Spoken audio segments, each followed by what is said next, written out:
أشهد أن لا إله إلا الله وحده لا شريك له وأشهد أن محمدا عبده ورسوله أما بعد فأعوذ بالله من الشيطان الرجيم بسم الله الرحمن الرحيم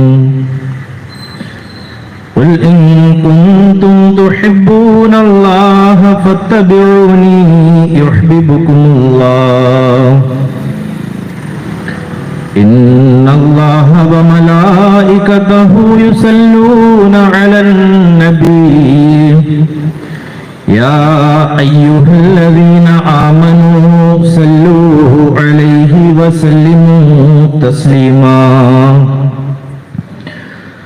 ومن يطع الله ورسوله فأولئك مع الذين أنعم الله عليهم من النبيين والصديقين والشهداء والصالحين وحسن أولئك رفيقا لا شك أن محمدا خير الورى ريق الكرام ونخبة الأعيان تمت عليه صفات كل مزية ختمت به نعماء كل زمان رب اشرح لي صدري ويسر لي أمري واحلل عقدة من لساني يفقهوا قولي رب يسر ولا تعسر رب أرني حقائق الأشياء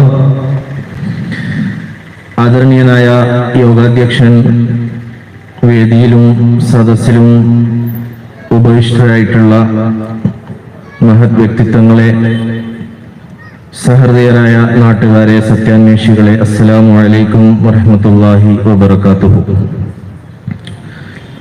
ഈ വൈകിയ വേളയിൽ വാഗ്ദത്ത മസീഹ് അലൈഹിസ്സലാത്തു വസ്സലാം പ്രവാചക സ്നേഹത്തിന്റെ ഉദാത്ത മാതൃക എന്ന വിഷയത്തെ ആസ്പദമാക്കി അല്പം ചില കാര്യങ്ങൾ നിങ്ങളുമായി പങ്കുവെക്കാനാണ് ഞാൻ ആഗ്രഹിക്കുന്നത്. എനിക്ക് മുമ്പ് പ്രസംഗിച്ച പ്രാസംഗികൻ ഹസ്രത്ത് ഖാതമുൻ നബീൻ മുഹമ്മദ് മുസ്തഫ സല്ലല്ലാഹു അലൈഹി വസല്ലം തിരുമേനിയുടെ പ്രകീർത്തനങ്ങളെ സംബന്ധിച്ച് മഹാത്മാവ് ഈ ലോകത്തിന്റെ ശാന്തിക്കും സമാധാനത്തിനും വേണ്ടി നൽകിയ മഹത്വപൂർണമായിട്ടുള്ള അധ്യാപനങ്ങളെ സംബന്ധിച്ച് ഇവിടെ പ്രതിപാദിക്കുന്നതോടൊപ്പം തന്നെ വിശിഷ്യ ഇന്നത്തെ മുസ്ലിം സമൂഹം നേരിട്ടുകൊണ്ടിരിക്കുന്ന പ്രയാസ പ്രതിസന്ധികളും അസ്വാരസ്യങ്ങളും ചിത്രതകളും കുഴപ്പങ്ങളെയും സംബന്ധിച്ച് സൂചിപ്പിക്കുകയും അതിനുള്ള പരിഹാര മാർഗം എന്താണ് എന്ന് അദ്ദേഹം നിങ്ങൾക്ക് മുമ്പാകെ വിവരിക്കുകയും ചെയ്തു. ഈ കാലഘട്ടത്തിൽ ഹസ്രത്ത് മുഹമ്മദ് മുസ്തഫ സല്ലല്ലാഹു അലൈഹി വസല്ലം ഇസ്ലാമിന് ശിഷ്യ ഈ രീതിയിലുള്ള ശോച്യാവസ്ഥ വരുമെന്നും എപ്രകാരം ഇസ്ലാം തുടക്കത്തിൽ ബദഅൽ ഇസ്ലാമു ഗരീബ, ഇസ്ലാമിന്റെ ആവിർഭാവം എത്രമാത്രം ശോച്യമായിട്ടുള്ള അവസ്ഥയിലായിരുന്നുവോ ആ ഒരു അവസ്ഥയിലേക്ക് ഇസ്ലാം ചെന്നെത്തും എന്നും നബി സല്ലല്ലാഹു അലൈഹി വസല്ലം പറഞ്ഞതായി നമുക്ക് കാണാൻ സാധിക്കും. ആ സമയത്ത് മുസ്ലിങ്ങൾ കക്ഷി പ്രതികക്ഷികളായിക്കൊണ്ട്, അവാന്തര വിഭാഗങ്ങളായിക്കൊണ്ട്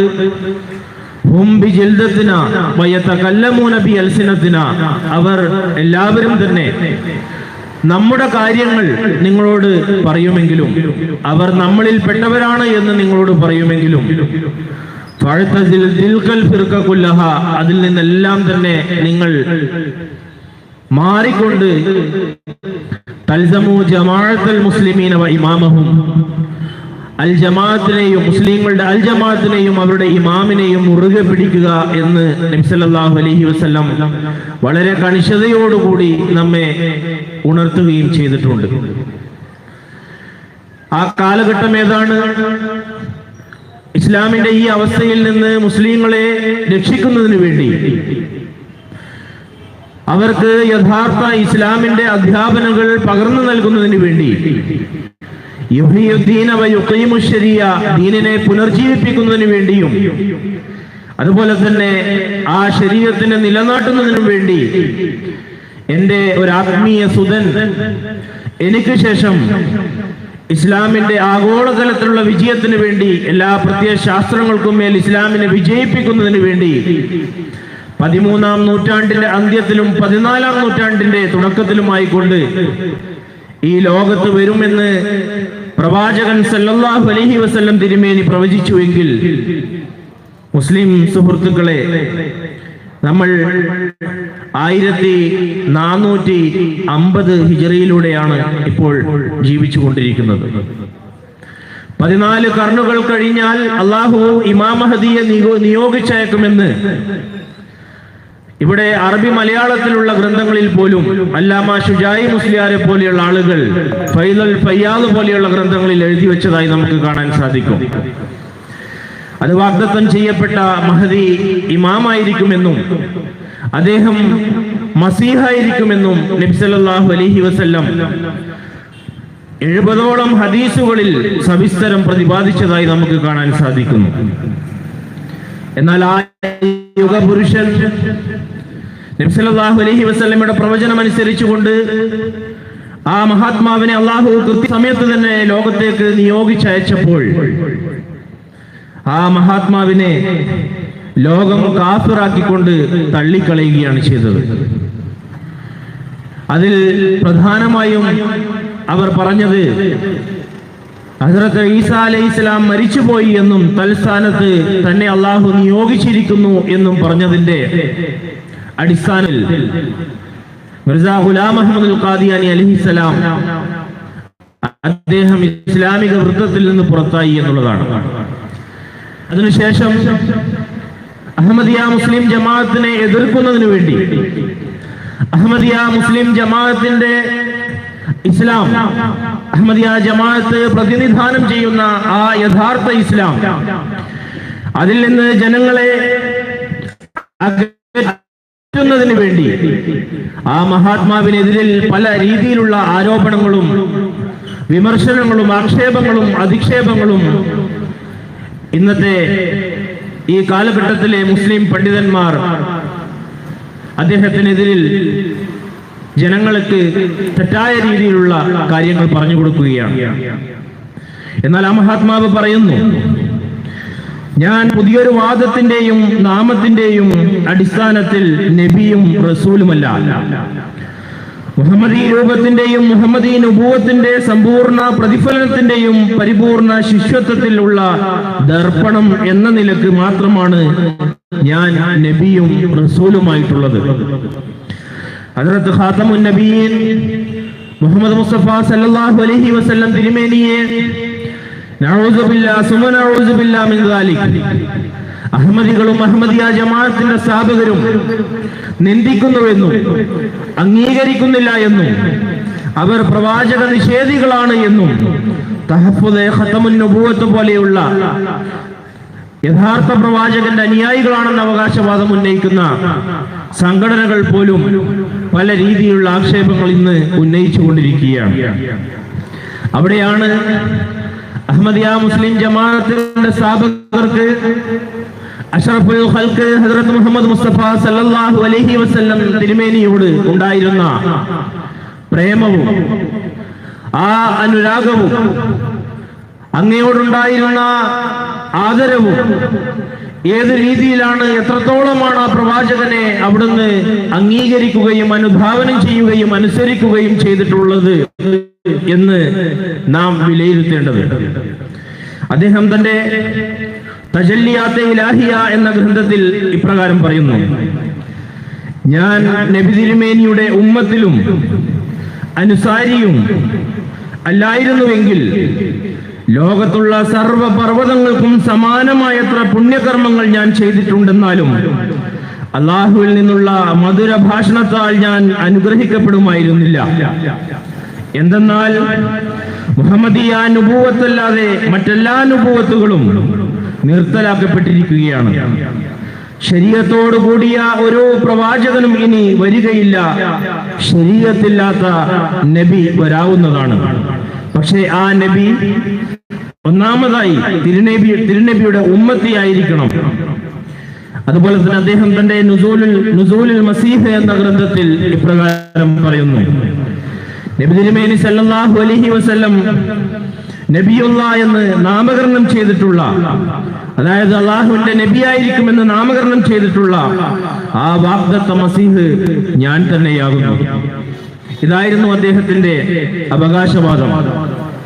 എവിടെയാണ് അഹമ്മദികൾ പുതിയൊരു ശരീഅത്ത് ഉണ്ടാക്കുകയോ അതല്ലെങ്കിൽ അഹമ്മദികളുടെ എതിർഭാഗത്ത് നിൽക്കുന്ന ഈ മുസ്ലിം കക്ഷികൾ പറയുന്നത് പോലെ സല്ലല്ലാഹു അലൈഹി വസല്ലമയെ നിന്ദിക്കുകയോ നബി സല്ലല്ലാഹു അലൈഹി വസല്ലമയെ നിഷേധിക്കുകയോ ചെയ്യുന്നത്? മറ്റൊരവസരത്തിൽ ആ മഹാത്മാവ് പറഞ്ഞു: മൻ ഫറഖ ബൈനി വ ബൈനൽ മുസ്തഫ മാ അറഫനി വമാ അറാനി. ആരാണോ എനിക്കും എന്റെ യജമാനരായ ഹദ്റത്ത് മുഹമ്മദ് മുസ്തഫ സല്ലല്ലാഹു അലൈഹി വസല്ലം തിരുമേനിക്കും ഇടയിൽ അന്തരം കൽപ്പിക്കുന്നത്, അവർ എന്നെ തിരിച്ചറിയാത്തവരാണ്, അവർക്ക് എന്നെ കാണുവാൻ സാധിക്കുന്നതല്ല. മറ്റൊരവസരത്തിൽ ആ മഹാത്മാവ് പറയുന്നു: കുല്ലു ബറകത്തിൻ മിൻ മുഹമ്മദിൻ സല്ലല്ലാഹു അലൈഹി വസല്ലം. എനിക്ക് ലഭിച്ചിട്ടുള്ള എല്ലാ അനുഗ്രഹങ്ങളും അത് മുഹമ്മദ് മുസ്തഫ സല്ലല്ലാഹു അലൈഹി വസല്ലം തിരുമേനിയിൽ നിന്നാണ് എനിക്ക് ലഭിച്ചിട്ടുള്ളത്. അവിടുന്ന് പറഞ്ഞു: വോ ഹേ മേ ചീസ് ക്യാ ഹൂ ബസ് ഫൈസല യഹി ഹേ. അതായത് ആ ദിവ്യ ദീപ്തിക്ക് മുന്നിൽ ഇതാ തെണ്ടമാക്കിയിടുന്ന ജീവഭാരം അങ്ങാണ്, ഞാനൊരു തുച്ഛനത്രേ, മതി വിധി ഇത് തന്നെയല്ലോ എന്ന മഹാത്മാവ് തന്റെ ഒരു ഉറുദു കവിതയിലൂടെ ലോകത്തിനു മുമ്പാകെ പ്രഖ്യാപിക്കുകയുണ്ടായി. ആ മഹാത്മാവിന്റെ ജീവിതം 1835 ഇന്ത്യയിലെ പഞ്ചാബ് സംസ്ഥാനത്തിൽ കാദിയാൻ എന്ന് പറയുന്ന കുഗ്രാമത്തിൽ ആ മഹാത്മാവ് ജനിക്കുമ്പോൾ അദ്ദേഹത്തിന്റെ ശിഷ്യകാലം, അദ്ദേഹത്തിന്റെ കുട്ടിക്കാലം, ബാല്യകാലം, അദ്ദേഹത്തിന്റെ യുവത്വം, ഇതെല്ലാം പരിശോധിക്കുമ്പോൾ നമുക്ക് മനസ്സിലാക്കാൻ സാധിക്കുന്നത് യഥാർത്ഥ രീതിയിലുള്ള പ്രവാചക സ്നേഹി ആ മഹാത്മാവ് തന്നെയായിരുന്നു. അത് അഹമ്മദി മുസ്ലിങ്ങൾ മാത്രമല്ല, അത് അഹമ്മദികളെ ആശയപരമായി എതിർത്തിരുന്ന മഹാപണ്ഡിതന്മാർ പോലും വിലയിരുത്തുകയും അവരംഗീകരിക്കുകയും ചെയ്തിട്ടുള്ള ഒരു യാഥാർത്ഥ്യവും ഒരു പരമാർത്ഥവുമാണത്.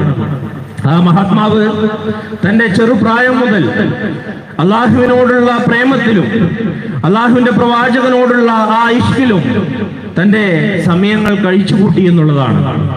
മസ്ജിദ് അഖ്സ എന്ന് പറയുന്ന അദ്ദേഹത്തിന്റെ പിതാവ് ഉണ്ടാക്കിയ പള്ളിയുടെ ഒരു മൂലയിൽ ഇരുന്നു കൊണ്ട് വിശുദ്ധ ഖുർആൻ പാരായണം ചെയ്യുകയും പ്രവാചകന്റെ ജീവിതം പഠിക്കുകയും ആ ജീവിതത്തിൽ നിന്ന് തനിക്ക് സ്വായത്തമാക്കാൻ സാധിക്കുന്നതെല്ലാം തന്നെ സ്വായത്തമാക്കിക്കൊണ്ട് അതനുസരിച്ച് ജീവിക്കുകയും ചെയ്ത മഹാത്മാവായിരുന്നു അദ്ദേഹം തന്റെ നുബുവത്തിന് മുമ്പ് സിയാൽകോട്ടിൽ ഒരു ഗുമസ്തനായിക്കൊണ്ട് ജോലി ചെയ്തിരുന്ന കാലഘട്ടം, ആ കാലഘട്ടത്തെ സംബന്ധിച്ച് അദ്ദേഹത്തിന്റെ പല സുഹൃത്തുക്കളും അതിനെ സംബന്ധിച്ച് വിവരിച്ചു കൊണ്ട് എഴുതിയിട്ടുണ്ട്.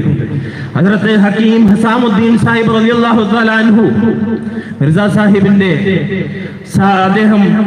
മിർസാ സാഹിബിന്റെ സമകാലീനനും പിന്നീട് ശിഷ്യനുമായി തീർന്ന ഹക്കീം ഹസാമുദ്ദീൻ സാഹിബ് അദ്ദേഹം പറയുന്നു, അദ്ദേഹത്തിന്റെ ജോലിയിൽ നിന്ന് വിരമിച്ചു കഴിഞ്ഞാൽ റൂമിലേക്ക് വന്നുകൊണ്ട്, മുറിയിലേക്ക് വന്നുകൊണ്ട് വിശുദ്ധ ഖുർആനിന്റെ ഏതെങ്കിലും വചനം എടുത്തുകൊണ്ട് അതിൽ വളരെ കൂലങ്കഷമായി കൊണ്ട് ചിന്തിച്ചിരിക്കുന്ന മിർസാ സാഹിബിനെയാണ് നമുക്ക് കാണാൻ സാധിക്കുന്നത്. പലപ്പോഴും പ്രവാചകനെതിരെ വരുന്ന വിമർശനങ്ങളെ മുന്നിൽ വെച്ചുകൊണ്ട് അദ്ദേഹം പഠിക്കുകയാണ്, അദ്ദേഹം പ്രാർത്ഥിക്കുകയാണ്. അദ്ദേഹത്തോട് ചോദിച്ചു, താങ്കൾ എന്താണ് നിരന്തരം ഈ രീതിയിൽ വിശുദ്ധ ഖുർആനിലും അതുപോലെ തന്നെ പ്രവാചകന്റെ ഈ അധ്യാപനങ്ങളിലും താങ്കൾ മുഴുങ്ങിയിരിക്കുകയാണല്ലോ, എന്താണ് അതിന്റെ കാര്യം, ഇതെന്തൊരു തമാശയാണ് എന്ന് ചോദിച്ചപ്പോൾ ആ മഹാത്മാവ് പറഞ്ഞത് ക്രൈസ്തവ പുരോഹിതന്മാരാലും ആര്യ സമാജക്കാരാലും അതുപോലെ തന്നെ ഇസ്ലാമിനെതിരിലും പ്രവാചകൻ മുഹമ്മദ് മുസ്തഫ സല്ലല്ലാഹു അലൈഹി വസല്ലമിനെതിരിലും 10,000-ഓളം വരുന്ന ആരോപണങ്ങളും ആക്ഷേപങ്ങളുമാണ് ഇന്ന് നമ്മുടെ മുമ്പാകെയുള്ളത്. അത് വിശുദ്ധ ഖുർആനിന്റെയും പ്രവാചകന്റെ യഥാർത്ഥ ജീവിതത്തിന്റെയും അടിസ്ഥാനത്തിൽ ലോകത്തിനു മുമ്പാകെ കാണിച്ചു കൊടുക്കേണ്ടത് അത് നമ്മുടെ ബാധ്യതയല്ലേ, അത് മൗലവിമാരുടെ പണിയല്ലേ എന്ന് ഹസാമുദ്ദീൻ സാഹിബ് ചോദിക്കുന്നുണ്ട്. പക്ഷേ യഥാർത്ഥ പ്രവാചക പ്രേമിയായിരുന്ന ആ മഹാത്മാവ് തന്റെ വിജ്ഞാപനങ്ങളിലൂടെയും പല മാഗസീനുകളിലൂടെയും പത്രങ്ങളിലൂടെയും ഈ ആരോപണങ്ങൾക്കൊക്കെയുള്ള മറുപടികൾ അദ്ദേഹം രചിച്ചുകൊണ്ടേയിരിക്കുകയാണ്. ഇത്തരത്തിലുള്ള ഒരു പ്രവാചക സ്നേഹിയെയാണ് നമുക്ക് ആ കാലഘട്ടത്തിൽ കാണുവാൻ സാധിക്കുന്നത്.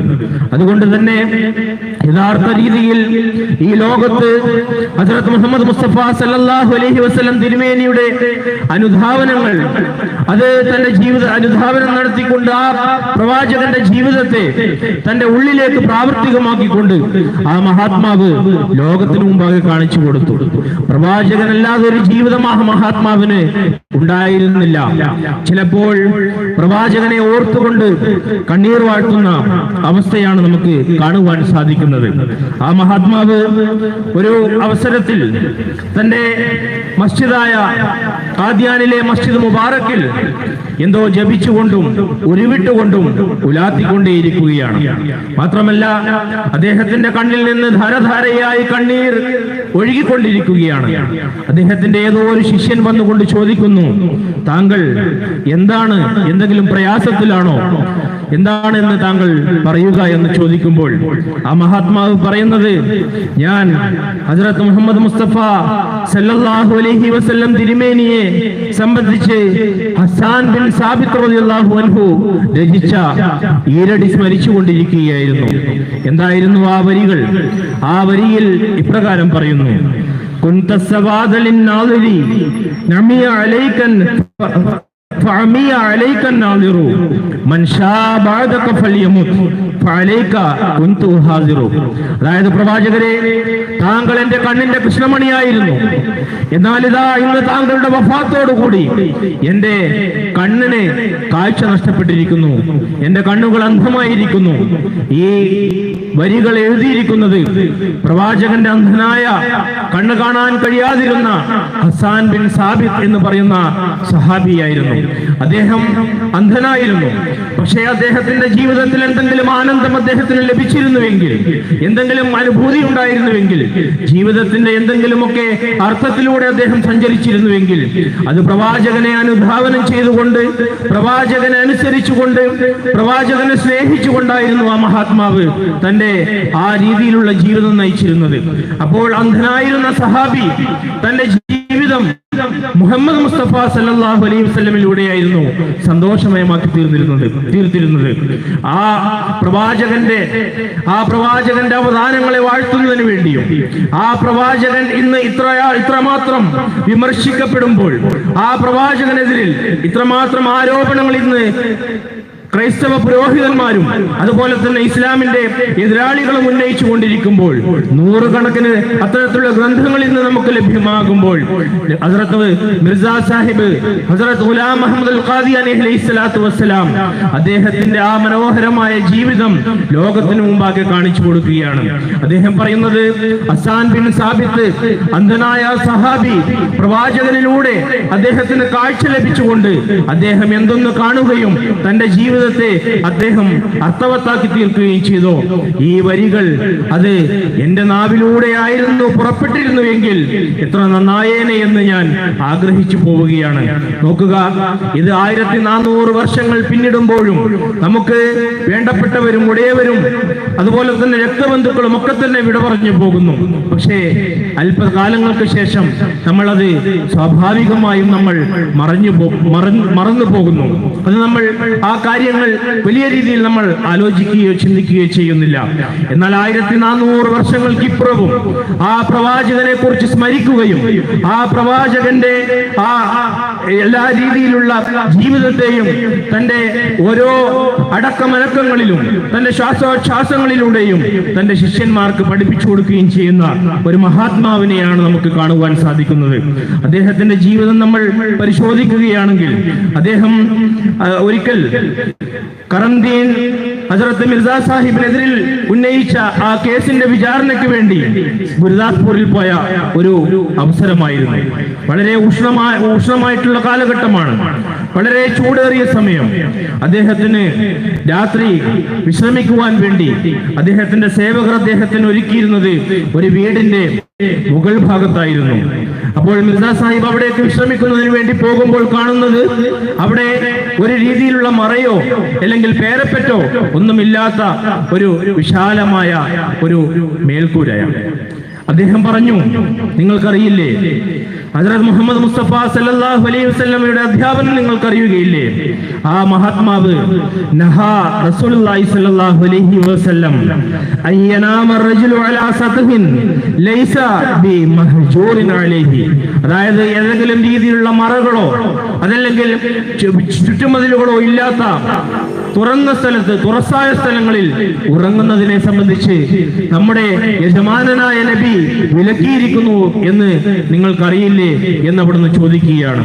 മറ്റൊരവസരത്തിൽ അദ്ദേഹത്തിന്റെ ഒരു ശിഷ്യൻ ഹസ്രത്ത് അഹ്മദ് അലൈഹി ഇസ്ലാമിനോട് പറയുന്നു, ഖാദിയാനിൽ താമസമാക്കിയപ്പോൾ ഞാൻ പാൽ കച്ചവടം തുടങ്ങിയിരിക്കുന്നു, അതുകൊണ്ട് ഇനി താങ്കളുടെ വീട്ടിലേക്കുള്ള പാൽ അത് ഞാൻ നൽകുന്നതാണ് എന്ന് പറയുന്നു. അങ്ങനെ 3 ദിവസം അദ്ദേഹത്തിന് മുടങ്ങാതെ ആ പാൽ തന്റെ വീട്ടിലേക്ക് വരികയാണ്. അതിനുശേഷം 4-ാം ദിവസം ആ മഹാത്മാവ് ഒരു ചീട്ടിലൂടെ ഒരു കുറിപ്പ് നൽകിക്കൊണ്ട് പറഞ്ഞു, ഇനി താങ്കൾ എന്റെ വീട്ടിലേക്ക് പാൽ കൊടുത്തയക്കരുത്. അദ്ദേഹം തിരിച്ചു ചോദിച്ചു, ഹുസൂർ, എന്താണ് താങ്കൾ എന്റെ പാല് അത് നല്ലതല്ലാത്തതാണോ കൊണ്ടാണോ, ഗുണമേന്മയില്ലാത്തത് കൊണ്ടാണോ, അതല്ലെങ്കിൽ മറ്റെന്തെങ്കിലും രീതിയിലുള്ള ദേഷ്യമാണോ? അപ്പോൾ ആ മഹാത്മാവ് പ്രവാചക സ്നേഹിയായ ഹസ്രത്ത് മിർസ ഗുലാം മുഹമ്മദ് ഖാദിയാനി അലൈഹിസ്സലാം ആ കുറിപ്പിന്റെ താഴത്ത് എഴുതി വിടുകയാണ്, അൽ-ലിയാഫത്തു സലാഫത്തു അയ്യാമിൻ. നബി സല്ലല്ലാഹു അലൈഹി വസല്ലം പഠിപ്പിച്ചത് ഈ ആതിഥേയ എന്ന് പറയുന്നത് അത് 3 ദിവസമാണ്. അതിഥി സൽക്കാരം എന്ന് പറയുന്നത് അത് 3 ദിവസമാണ് എന്ന് നമ്മുടെ പ്രവാചകൻ പഠിപ്പിച്ചത് താങ്കൾക്ക് അറിയുകയില്ലേ? ഈ രീതിയിൽ ആ മനുഷ്യന്റെ, ആ മഹാത്മാവിന്റെ ജീവിതത്തിലെ ഓരോ സംഭവങ്ങളും നമ്മൾ പരിശോധിച്ചു കഴിഞ്ഞാൽ, അദ്ദേഹത്തിന്റെ ഓരോ ഗ്രന്ഥങ്ങളും 84ഓളം വരുന്ന ഗ്രന്ഥങ്ങൾ നമ്മൾ പരിശോധിച്ചു കഴിഞ്ഞാൽ അവിടെയെല്ലാം തന്നെ നമുക്ക് കാണുവാൻ സാധിക്കുന്നത് ഹസ്രത്ത് മുഹമ്മദ് മുസ്തഫ സല്ലല്ലാഹു അലൈഹി വസല്ലം തിരുമേനിയെ എത്രമേൽ ആ മഹാത്മാവ് ആദരിക്കുകയും അനുധാവനം ചെയ്യുകയും അതോടൊപ്പം തന്നെ ആ മഹാത്മാവിന് മേൽ സലാത്തുകളും സലാമുകളും വർഷിച്ചുകൊണ്ട് അദ്ദേഹം തന്റെ ജീവിതം കഴിച്ചുകൂട്ടി എന്നുള്ളതാണ്. എന്നാൽ ഇന്ന് നോക്കുക, അഹമ്മദികൾക്കെതിരിൽ പാകിസ്ഥാനിലും ബംഗ്ലാദേശിലും അതുപോലെയുള്ള മറ്റു രാജ്യങ്ങളിലും അഹമ്മദികൾ കാഫിറാണ് എന്ന് പറഞ്ഞുകൊണ്ട് അഹമ്മദികളുടെ പള്ളികൾ അടച്ചുപൂട്ടുകയും ലാ ഇലാഹ ഇല്ലല്ലാഹ് മുഹമ്മദുർ റസൂലുള്ളാഹ് എന്ന ആ കലിമ അത് പെയിന്റുകൾ അടിച്ചുകൊണ്ട് മായ്ച്ചു കളയുകയും ചെയ്യുമ്പോൾ, സുഹൃത്തുക്കളെ, ഹദ്റത്ത് മുഹമ്മദ് മുസ്തഫ സല്ലല്ലാഹു അലൈഹി വസല്ലമയെ പരിപൂർണമായി അനുസരിച്ചുകൊണ്ട് വമയ്യുതിഇല്ലാഹ വറസൂലഹു ഫൗലൈക മഅല്ലദീന അൻഅമല്ലാഹു അലൈഹിം മിനൻ നബിയ്യീന വസ്സദീഖീന വശുഹദാഇ വസ്സാലിഹീന വഹസുന ഉലൈക റഫീഖ എന്ന വിശുദ്ധ ഖുർആനിലെ അൻ-നിസായിലെ 70-ാം വചനത്തിന്റെ അടിസ്ഥാനത്തിൽ അല്ലാഹുവിനെയും അല്ലാഹുവിന്റെ ഈ റസൂലിനെയും പരിപൂർണമായി അനുസരിക്കുകയും അനുധാവനം ചെയ്യുകയും ചെയ്യുന്നതിന്റെ പേരിൽ മുമ്പുള്ള സമുദായങ്ങൾക്ക് സിദ്ദീഖിയത്തിന്റെയും അതുപോലെ തന്നെ ഷഹാദത്തിന്റെയും സാലിഹ്യത്തിന്റെയും പദവികൾ അവർക്ക് ലഭിച്ചുവെങ്കിൽ, ആ ഗണത്തിൽ അവരെ ഉൾപ്പെടുത്തിയെങ്കിൽ, ഈ പ്രവാചകനെ അനുധാവനം ചെയ്യുന്നതിലൂടെ നുബൂവത്ത് എന്ന് പറയുന്ന അനുഗ്രഹം അല്ലാഹു നൽകുമെന്ന് പറയുമ്പോൾ, ഇന്ന് ഈ കാലഘട്ടത്തിൽ അഹ്മദ് അലൈഹി സ്വലാത്തു വസ്സലാമിനെ അല്ലാഹു ഈ ഒരു കാര്യത്തിന് വേണ്ടി ഇന്ന് തിരഞ്ഞെടുത്തുവെങ്കിൽ ആ മഹാത്മാവിനെ നമ്മൾ പഠിക്കേണ്ടതുണ്ട്. ആ മഹാത്മാവ് സ്വച്ഛന്തമായ തൗഹീദിന്റെ ആ അധ്യാപനവുമായിട്ടാണ് ലോകത്തേക്ക് വന്നിട്ടുള്ളത്. ലാ ഇലാഹ ഇല്ലല്ലാഹ് മുഹമ്മദുർ റസൂലുള്ളാഹ് എന്ന കലിമയ്ക്ക് ഘടകവിരുദ്ധമായി കൊണ്ട് അഹ്മദിയ ജമാഅത്തിന് ഒരു കലിമയുമില്ല. എന്നാൽ അഹ്മദിയത്തിന്റെ ശത്രുക്കളെ പാകിസ്ഥാനിലും ബംഗ്ലാദേശിലും അഹ്മദി പള്ളികളിൽ എഴുതി വെച്ച കലിമകൾ മായ്ക്കുന്നവരെ, നിങ്ങളാണോ പ്രവാചക നിന്ദകന്മാരായിട്ടുള്ളത്, അതോ പ്രവാചക സ്നേഹികളായിട്ടുള്ള ഞങ്ങളായ അഹ്മദി മുസ്ലിങ്ങളാണോ എന്ന് നിങ്ങൾ ഒരിക്കൽ ചിന്തിക്കേണ്ടത് അനിവാര്യമാണ് എന്ന് ഞാൻ ഉണർത്തുവാൻ ആഗ്രഹിക്കുകയാണ്. ആ മഹാത്മാവ് തന്റെ 70ഓളം വരികൾ വരുന്ന പ്രവാചകനെ മദ്ഹ് ചെയ്തുകൊണ്ട് രചിച്ചിട്ടുള്ള ആ ഖസീദയിൽ പറയുന്നു, ജിസ്മി യതീറു ഇലൈക മിൻ ഷൗഖിൻ അലാ യാ ലൈത കാനത് ഖുവ്വത്തു തൈറാനി. ഞാനിതാ അല്ലയോ എന്റെ പ്രേമഭാജനമേ, എന്റെ യജമാനരെ, ഞാൻ ആവേശത്തള്ളിച്ചയാൽ താങ്കളിലേക്ക് പറന്നുയരുവാൻ വേണ്ടി ആഗ്രഹിക്കുകയാണ്. യാ ലൈത കാനത് ഖുവ്വത്തു തൈറാനി. എനിക്ക് പറക്കുവാനുള്ള കഴിവുണ്ടായിരുന്നുവെങ്കിൽ പ്രവാചകരെ ഞാൻ താങ്കളിലേക്ക് എത്തുമായിരുന്നു. നോക്കുക, പ്രവാചകന്റെ സ്നേഹത്തിൽ, പ്രവാചകനോടുള്ള അനുരക്തിയിൽ എത്രമാത്രം ലയിച്ചു ചേർന്ന ഒരു മഹാത്മാവായിരുന്നു ഹസ്രത്ത് മിർസ ഗുലാം അഹ്മദുൽ ഖാദിയാനി അലൈഹിസ്സലാം എന്ന് നോക്കുക. അഹ്മദിയ ജമാഅത്തിനെ ആശയപരമായി എതിർക്കുന്ന എത്രയോ മഹാത്മാക്കൾ ഈ പ്രവാചക സ്നേഹത്തെ കുറിച്ച് എഴുതുകയും അദ്ദേഹത്തെ പ്രകീർത്തിക്കുകയും ചെയ്തിട്ടുണ്ട്. പക്ഷേ സമയദൈർഘ്യം മൂലം അതിലേക്കൊന്നും ഞാൻ പോകുന്നില്ല. വളരെ വിനീതമായി എനിക്ക് മുമ്പ് ഇവിടെ പ്രസംഗിച്ച പ്രാസംഗികൻ പറഞ്ഞതുപോലെ ഈ കാലഘട്ടത്തിൽ യഥാർത്ഥ രീതിയിലുള്ള പ്രവാചകന്റെ പിൻഗാമികളായിക്കൊണ്ട് ഇസ്ലാമിക അധ്യാപനങ്ങൾ മുമ്പോട്ട് വെക്കുന്ന വിശുദ്ധ ഖുർആന്റെ ആ അധ്യാപനങ്ങൾ ലോകത്തിന്റെ 80ഓളം രാജ്യങ്ങളിലുള്ള ഭാഷകളിൽ അത് പ്രസിദ്ധീകരിച്ചുകൊണ്ട് പ്രവാചകന്റെ ഈ പവിത്രവും പരിഭാവനമായിട്ടുള്ള ജീവിതം ലോകത്തിന്റെ നാനാ ഭാഷകളിലേക്ക് വിവർത്തനം ചെയ്തുകൊണ്ട് അഹ്മദിയ മുസ്ലിം ജമാഅത്ത് ഇന്ന് മുന്നേറിക്കൊണ്ടിരിക്കുകയാണ്. ആ മഹാത്മാവിനെ ചൂണ്ടിക്കാണിച്ചുകൊണ്ട് അല്ലാഹുവിന്റെ മലക്കുകൾ പോലും പറഞ്ഞു, ഇതാ ഇദ്ദേഹം തന്നെയാണ്, ഈ മഹാത്മാവ് തന്നെയാണ് യഥാർത്ഥത്തിൽ പ്രവാചക സ്നേഹിയായിട്ടുള്ളത്.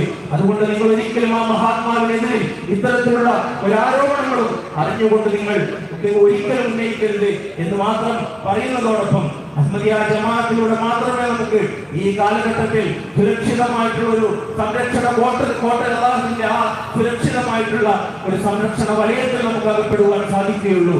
അതുകൊണ്ട് പ്രവാചകനെ മനസ്സിലാക്കണമെങ്കിൽ അത് ഈ കാലഘട്ടത്തിൽ പ്രവാചകനെ യഥാർത്ഥ പിൻഗാമിയായിക്കൊണ്ടും അദ്ദേഹത്തിന്റെ പ്രതിപുരുഷനുമായി കൊണ്ടുവന്ന ഹസ്രത്ത് അഹ്മദുൽ ഖാദിയാനി അലൈഹിസ്സലാത്തു വസ്സലാമിലൂടെ മാത്രമേ നമുക്ക് സാധ്യമാവുകയുള്ളൂ. ഇത്തരത്തിലുള്ള പരിപാടികൾ നമ്മൾ ലോകത്ത് നാനാഭാഗങ്ങളിലും സംഘടിപ്പിച്ചുകൊണ്ട് അഹ്മദിയ ജമാഅത്തിന്റെ 2ാം ഖലീഫ നമുക്ക് നൽകിയ ഉപദേശത്തെ നാം പ്രാവർത്തികമാക്കാൻ ശ്രമിച്ചുകൊണ്ടിരിക്കുകയാണ്. ഓരോ അഹ്മദിയും തങ്ങളുടെ ദേശങ്ങളിൽ ഒരു ചെറിയ മുഹമ്മദായി കൊണ്ട് വർത്തിക്കുക എന്ന മഹാത്മാവ് പറയുകയുണ്ടായി. അതുപോലെ തന്നെ പ്രവാചകന്റെ എതിരാളികളാണ് നിങ്ങൾ എന്ന് പറയുമ്പോൾ അഹ്മദിയ ജമാഅത്തിന്റെ 4ാമത്തെ ഖലീഫ നിങ്ങളോട് പറയുന്നത്, ഓരോ അഹ്മദിയുടെയും പ്രവാചക സ്നേഹത്തെ കുറിച്ച് നിങ്ങൾ മനസ്സിലാക്കുക.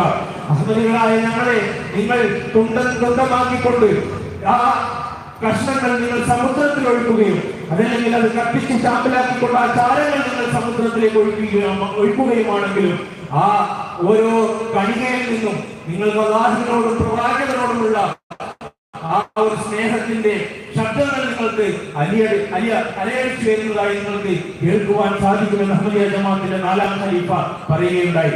അതുകൊണ്ട് പ്രവാചകന്റെ ഈ പ്രകീർത്തന സദസ്സ് ഈ രീതിയിൽ നമ്മൾ സംഘടിപ്പിച്ചുകൊണ്ട് ഈ ഒരു ജമാഅത്തിനെ കുറിച്ച് നമ്മൾ നിങ്ങൾക്ക് മുമ്പാകെ പരിചയപ്പെടുത്തുമ്പോൾ എവിടെയും തന്നെ ഞങ്ങൾ പ്രവാചക നിഷേധികളാണ് എന്നോ അല്ലെങ്കിൽ ഹസ്രത്ത് മുഹമ്മദ് മുസ്തഫ സല്ലല്ലാഹു അലൈഹി വസല്ലം തിരുമേനിയുടെ ആ സ്ഥാനത്താണ് ഹസ്രത്ത് അഹ്മദ് ഖാദിയാനി അലൈഹിസ്സലാമിയെ നമ്മൾ കൊണ്ടുപോയി വെച്ചിട്ടുള്ളതോ എന്നൊക്കെയുള്ള ഈ കുപ്രചാരണങ്ങളിൽ ഒരിക്കലും തന്നെ നിങ്ങൾ എവിടെയും പെട്ടുപോകരുത്. കാരണം ഇതെല്ലാം തന്നെ ഈ കാലഘട്ടത്തിൽ മനുഷ്യരെ വഴിതെറ്റിക്കുന്നതിന് വേണ്ടി പണ്ഡിത വേഷധാരികളായിട്ടുള്ള ആളുകൾ നിർമ്മിച്ചതായിട്ടുള്ള ഒരു ഫിത്നകൾ മാത്രമാണെന്ന് മനസ്സിലാക്കിക്കൊണ്ട് യഥാർത്ഥ രീതിയിൽ തൗഹീദിലേക്കും പ്രവാചകനിലേക്കുമാണ് നമ്മൾ ജീവിക്കുവാൻ, ആ മാർഗത്തിലൂടെയാണ് ജീവിക്കുവാൻ ആഗ്രഹിക്കുന്നത് എങ്കിൽ, ഈ ലോകവും പരലോകവും ധന്യമാക്കണമെന്ന് നാം ആഗ്രഹിക്കുന്നുവെങ്കിൽ അല്ലാഹുവിനാൽ നിയോഗിതനായ ആ പ്രവാചകൻ നമ്മുടെ മഹദി എന്ന് പറഞ്ഞുകൊണ്ട് എത്രമാത്രം സ്നേഹത്തോടു കൂടിയിട്ടാണോ ആ മഹാത്മാവിനെ പരിചയപ്പെടുത്തിയിട്ടുള്ളത്. അദ്ദേഹത്തിന്റെ ബൈഅത്തിൽ പ്രവേശിക്കുകയല്ലാതെ നമുക്ക് ഈ കാലഘട്ടത്തിൽ യാതൊരു രീതിയിലുള്ള ശാന്തിയും സമാധാനവും ലഭിക്കുക എന്നുള്ളത് ഒരിക്കലും തന്നെ സംഭവ്യമല്ല എന്ന് മനസ്സിലാക്കിക്കൊണ്ട് ഈ ജമാഅത്തിനെ കുറിച്ച് പഠിക്കുകയും അദ്ദേഹത്തിന്റെ ഗ്രന്ഥങ്ങൾ വായിക്കുകയും അദ്ദേഹത്തിനെ മനസ്സിലാക്കുകയും ചെയ്യണമെന്ന് ഒരിക്കൽ കൂടി വിനീതമായി അപേക്ഷിച്ചുകൊണ്ട് വാക്കുകൾ ഉപസംഹരിക്കുകയാണ്. വാഖിറു ദഅവാനാ അൽഹംദുലില്ലാഹി റബ്ബിൽ ആലമീൻ.